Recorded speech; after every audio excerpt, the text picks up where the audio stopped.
Diamond Harbour কেন্দ্রের তৃণমূল এবারও প্রার্থী করেছে দলের সেকেন্ড ইন কমান্ড অভিষেক বন্দ্যোপাধ্যায়কে। তবে এই আসনে এখনো প্রার্থী ঘোষণা করেনি পদ্ম শিবির। আর এ নিয়ে বিজেপিকে খোঁচা দিতে ছাড়ছেন না ঘাসফুল শিবিরের নেতারা।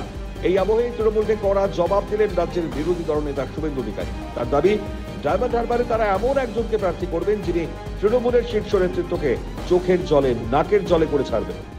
ভালো খেলা দেখাবো ডায়মন্ড হারবারে, অপেক্ষা করুন না। প্রার্থী তো হবে, যে প্রার্থী হবে ওর আর ওর পিসির চোখের জল আর নাকের জল এক করে দেবে, অপেক্ষা করে থাকুন। শুভেন্দুর এমন মন্তব্য নিয়ে রাজনৈতিক মহলে গুঞ্জন ছড়িয়েছে। ডায়মন্ড হারবার লোকসভা কেন্দ্রে বিজেপি কি এমন কোন হেভিওয়েট নেতাকে দাঁড় করাতে চলেছে যাতে লড়াইটা হবে একেবারে কাটো কাটাক্কার? এই প্রশ্নই তুলছে ওয়াকিবহাল মহল। গোটা বিষয়টি নিয়ে শুরু হয়েছে রাজনৈতিক চর্চা। অভিষেকের বিরুদ্ধে প্রার্থী দেওয়ার হিম্মত নেই বিজেপির, দাবি তৃণমূল নেতা শান্তনু সেন। ডায়মন্ড হারবারে royal Bengal tiger Abhishek Bandyopadhyay যেই প্রার্থী হবে 4 লক্ষের বেশি ভোটে হারবে সেটা জেনে অভিষেক বন্দ্যোপাধ্যায়ের বিরুদ্ধে আজ অব্দি প্রার্থী দেওয়ার হিম্মত পেল না। এর থেকে প্রমাণ হয় যে ভারতীয় জনতা পার্টি কতটা রাজনৈতিক দৈন্যতায় ভুগছে।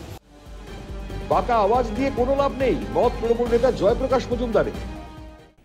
এইসব ফাঁকা আওয়াজ দিয়ে কি হবে? আমি তো বলেই রাখলাম, শুভেন্দু বাবুকে 4 জুন রেজাল্ট বেরোনোর পরে বাইরে পালাবার ব্যবস্থা করতে হবে, গা ঢাকা দেওয়ার ব্যবস্থা করতে হবে নিজের জন্যে।